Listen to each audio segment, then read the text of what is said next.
Selamat pagi anak-anak. Kali ini Bulas akan memberikan penjelasan singkat tentang pembelajaran tematik tema 3 subtema 3. Mari kita buka buku siswa di halaman 84 ke belakang. Yang pertama kita akan pelajari tentang MUPEL PPKN KD 3.3. Sebagaimana pembelajaran yang telah lalu pada subtema 2, kita pelajari PPKN tentang keberagaman di Indonesia. Kali ini masih kaitannya dengan itu, bahwa Indonesia merupakan negara yang kaya sekali akan keberagaman. Nah, keberagaman itu bisa suku bangsa, budaya, serta keadaan ekonomi pun kita beragam juga. Keberagaman juga dapat ditemui dalam organisasi. Misalnya di sini organisasi kan merupakan hubungan antar individu atau anggota yang memiliki tujuan yang sama.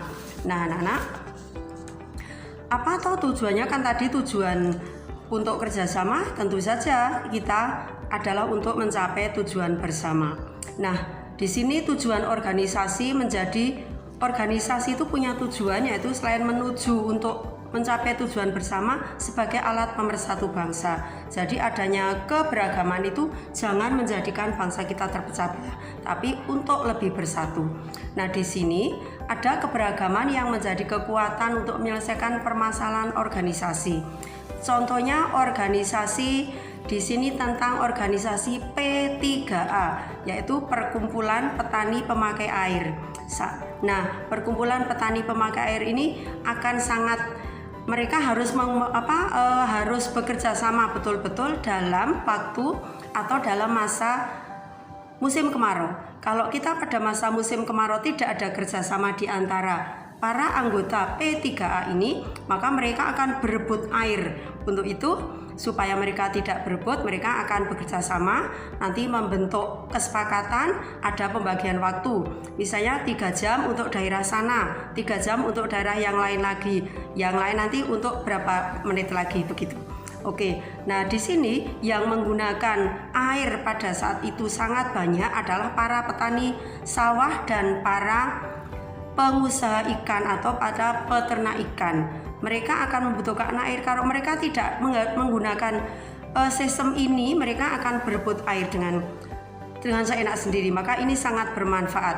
Nah, di sini keberagaman sosial budaya, sosial itu dalam arti keberagaman untuk meningkatkan kesejahteraan, sementara yang budaya dengan adanya kebudayaan kita akan lebih meningkatkan juga kesejahteraan masyarakat. Kemudian pembangunan sosial budaya kan memang ditujukan untuk meningkatkan kesejahteraan masyarakat. Nah, di sini pembangunan terdiri atas 2 faktor. Kan ada pembangunan sosial dan pembangunan budaya. Apa manfaatnya?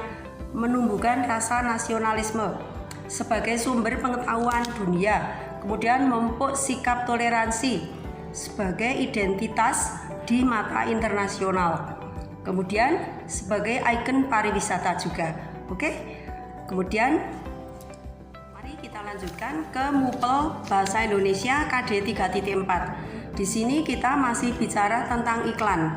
Nah, iklan elektronik misalnya. Iklan elektronik itu suatu media iklan yang menggunakan alat-alat elektronik seperti internet, radio, dan televisi. Nah, yang dibutuhkan dalam pembuatan iklan yaitu judul iklan, naskah iklan, sketsa yang bergambar atau sketsa gambar atau storyboard. Kemudian selain itu ada karakter tokoh. Nah, sekarang dalam storyboard ini berupa sketsa gambar yang disusun berurutan sesuai dengan naskahnya. Sekarang lanjut, cara penentuan isi dan keunggulan iklan elektronik itu cermati informasi dalam iklan, kemudian perhatikan isi iklan, kemudian lagi perhatikan nama dan keunggulan produk, serta perhatikan hal yang membuat iklan itu menarik. Nah, sekarang jenis-jenis iklan berdasarkan isinya ada iklan pemberitahuan atau pengumuman, ada iklan niaga atau penawaran, dan iklan layanan masyarakat.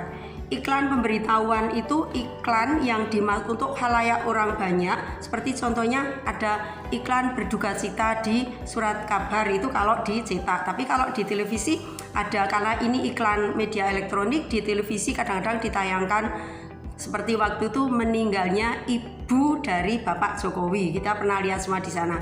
Itu termasuk iklan pengumuman. Kemudian selain itu juga ada itu yang iklan pengumuman. Sekarang yang iklan penawaran atau iklan niaga.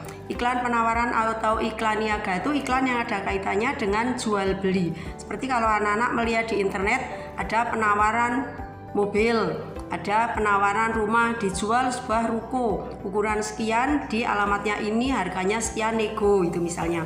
Ada untuk dijual mobil merek Kijang tahun sekian, mintanya sekian, bisa nego, itu termasuk iklan niaga. Selain itu ada iklan layanan masyarakat. Nah, sekarang tuh yang baru tren iklan layanan masyarakat, seperti karena sekarang ini sedang pandemi COVID-19. Di sana ada misalnya selalu patuhi protokol kesehatan, pakai masker, jaga jarak, rajin cuci tangan, makan makanan bergizi, istirahat yang cukup. Itu iklan layanan masyarakat yang sekarang baru tren. Nah, anak-anak, kriteria iklan layanan masyarakat itu apa saja? Tidak bertujuan komersial karena tidak cari uang, kemudian bersifat umum untuk semua orang, untuk semua lapisan masyarakat, kemudian ditujukan oleh organisasi yang diakui. Maka itu iklan layanan masyarakat seperti yang Bula sampaikan, itu dari Dinas Kesehatan biasanya yang ada di sana. Oke, itu untuk MUPEL Bahasa Indonesia. Sekarang kita lanjutkan ke MUPEL IPA. Kita masih bicara tentang sistem pencernaan pada manusia. Nah, di sini kita masih melanjutkan tentang gangguan alat pencernaan pada manusia. Kalau kemarin sudah kita pelajari ada tifus, ada sariawan, sakit gigi. Sekarang kita lanjutkan. Selain itu, kita mesti tahu bahwa di sini ada disentri.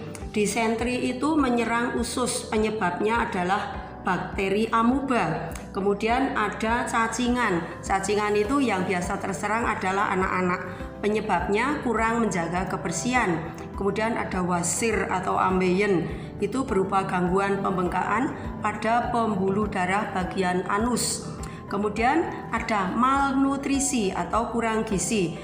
Penyebabnya ini terganggunya pembentukan pada enzim pencernaan. Oke. Kemudian makanan yang kita makan harus memiliki kandungan gizi yang seimbang. Contohnya, kita akan ada karbohidrat, protein, vitamin, lemak, air, dan mineral. Itu harus terpenuhi. Nah, sekarang contoh-contoh makanan yang bergizi. Pertama, pasti buah-buahan itu sumber vitamin. Apapun buahnya, kita menyesuaikan dengan diri kita. Kemudian sayur-sayuran sangat-sangat bermanfaat. Kemudian juga ada, nah sekarang sayuran, buah-buahan, dan ada biji-bijian, tapi kadarnya tidak terlalu tinggi kalau biji-bijian untuk kita, karena kalau terlalu besar akan kurang baik juga untuk kesehatan kita. Nah, sekarang manfaat buah pisang misalnya, anak-anak. Manfaat buah pisang itu bagus loh. Pertama, untuk mencegah mah dan luka akibat gangguan pencernaan. Kemudian ada menetralisir iritasi pada bagian perut. Kemudian juga melapisi dinding-dinding lambung. Makanya untuk penderita mah, sebelum makan buah pisang itu sangat bagus. Oke? Nah, sekarang tubuh manusia membutuhkan asupan air yang cukup. Maka kita disarankan untuk minum air putih yang cukup 8 gelas atau 2 liter per hari. Oke? Lanjutnya, kekurangan asupan air itu akan berdampak yang sangat buat kita harus ini. Karena apa? Membuat sel-sel otak tidak aktif, menurunkan konsentrasi, menyebabkan halusinasi, menyebabkan kulit kusam juga. Mari dilanjutkan untuk MUPEL IPS KD 3.2. Kita masih bicara tentang pembangunan sosial budaya. Sebagaimana yang kita pelajari pada minggu lalu, kita pembangunan sosial itu ditujukan untuk meningkatkan kesejahteraan masyarakat. Demikian pula pembangunan budayanya dengan ikon-ikon budaya yang kita harapkan untuk menjadi masyarakat sekitar punya pekerjaan, punya penghasilan, sehingga kesejahteraan masyarakat akan meningkat. Oke, nah sekarang di sini tentang pembangunan sosial budaya ini tidak lepas dengan kerjasama. Karena dengan kerjasama kita akan memperoleh banyak sekali keuntungan. Sekarang bagaimana anak-anak? Kerjasama dalam keberagaman mengajarkan kita untuk bertoleransi. Jadi kita tidak boleh egois, kita harus saling menghargai satu sama lainnya. Karena apa? Memang kita kadang-kadang, Bu, kalau saya enak kerja sendiri, kalau saya enak kerja sama. Semua punya kekurangan dan kelebihan. Kita lihat dulu. Sekarang, apa tahu kelebihannya bekerja sendiri? Meningkatkan kemandirian, oke. Kemudian meningkatkan kemampuan bekerja. Saya harus selesai misalnya. Tidak bergantung pada orang lain, itu pasti, dan lebih memiliki inovasi. Saya maunya seperti ini, ya udah gitu loh. Tetapi kerja seorang diri juga punya kekurangan, diantaranya lebih menguras tenaga, apa-apa harus sendiri masalahnya. Kemudian pekerjaan terasa lebih berat, tidak ada yang bantu. Kemudian lagi bila ada kesulitan diselesaikan sendiri juga. Oke, sekarang kelebihan bekerja dalam kelompok atau bekerja sama misalnya. Pekerjaan cepat selesai, jelas, dapat menemukan ide baru dari temannya. Kemudian tidak lelah karena bekerja bareng-bareng dan dapat meningkatkan solidaritas. Itu keuntungannya. Tapi apa kekurangannya? Kekurangannya adalah sulit mengambil keputusan jika terlalu banyak pendapat. Kemudian bekerja tidak sama rata, ada yang cuma urun nama, ada yang full sekali ya.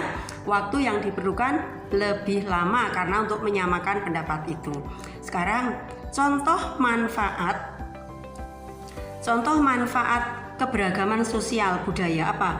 Menumbuhkan rasa nasionalisme, jelas.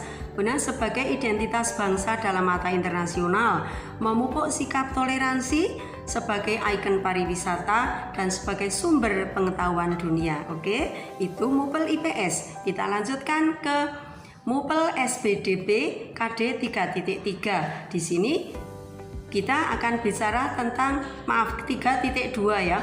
Kita akan bicara tentang karya seni rupa daerah. Di sini intinya adalah seni batik. Seni batik, nah anak-anak, seni batik itu merupakan karya seni asli bangsa Indonesia yang telah diakui dunia. Baik itu batik di daerah masing-masing maupun batik yang sifatnya nasional. Sekarang anak-anak, seni batik itu bagus. Anak-anak nanti akan belajar membatik di waktu yang akan datang secara praktis. Nah, di sini daerah penghasil batik terbesar Nusantara adalah di Jawa Tengah. Wow, Jawa Tengah untuk kita ya. Nah, daerah penghasil batik di Jawa Tengah diantaranya Pekalongan, Solo, dan Semarang, termasuk Yogyakarta. Pekalongan, Jogja, dan Solo disebut juga sebagai kota batik. Oke, sekarang masing-masing kota itu mempunyai corak atau ciri sendiri-sendiri. Nanti anak-anak silakan dipelajari, di buku ada, bulas meringan garis besarnya aja ya. Nah, sekarang daerah-daerah penghasil batik di Indonesia itu selain Jogja, Semarang, Solo, Semarang ada Cirebon, Bali, Lasem, banyak sekali, nanti lihat lagi ya, materinya nanti dibaca. Kemudian cara dan teknik pembuatan batik memiliki kesamaan, pada dasarnya sama, hanya yang beda itu warnanya atau motifnya saja.